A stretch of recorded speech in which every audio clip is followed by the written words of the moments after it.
Last time out at Snetterton, we saw just how competitive this series has become with 3 more cracking races. Here's Jack Nichols to bring us up to date.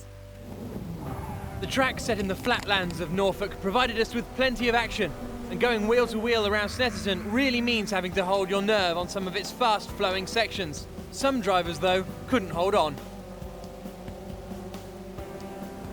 But for the KBS team and James Fletcher, it provided a strong first victory. Absolutely awesome. Managed to keep the gap pretty close. So yeah, good to finish first.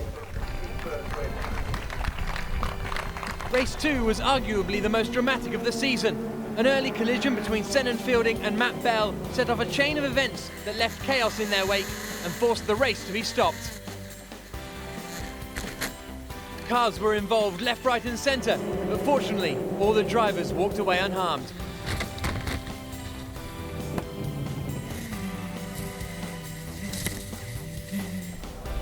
Once the race was restarted, it was Struan Moore who kept his nose clean to take the top step of the podium. Yeah, brought it home for the win, and it's a mega result. Feels to be a really good result for me. Then there was controversy in the final race. Victor Charlie Robertson and Raoul Hyman's celebrations were short-lived after their cars were excluded for a technical infringement on the rear wing assembly. That handed victory to a surprised Jake Hughes. I found out about 2 hours after the race finished on the way home, and it was a bit of a shock, yeah. I mean, it's been coming since pre-season, to be honest, and it was a bit better late than never, I'd say. After claiming pole position at Snetterton, it looked like it was going to be a good weekend for Jake Dalton.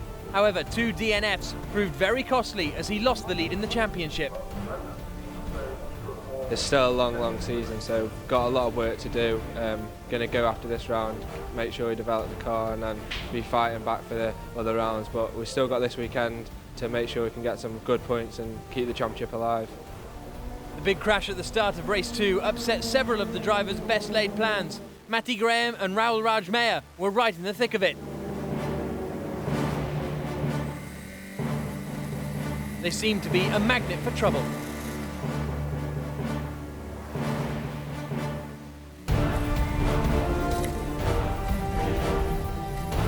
There was a really huge pile-up off at the front, and there was a very small margin of space down the middle, and what I thought I could go for throttle through. A couple of drivers ahead of me slammed on the brakes, hoping to avoid the crash, but I didn't see any need to, so I kept flat and I ran up the rear of someone. I just sort of got hit from behind, which knocked the tyre up in the air, and I pretty much couldn't control the car from then onwards, and went at the back of someone else, lost the whole front, so it was pretty nasty, and it was the end of the race, so pretty unlucky really, but that's what happens in racing. But I managed to do well on that race. I kept the car clean towards the end, and it came in the end really good. So as we arrive at Alton Park, it's Charlie Robertson leading the championship, but he's only 3 points clear of Jake Dalton, with 90 points up for grabs this weekend alone.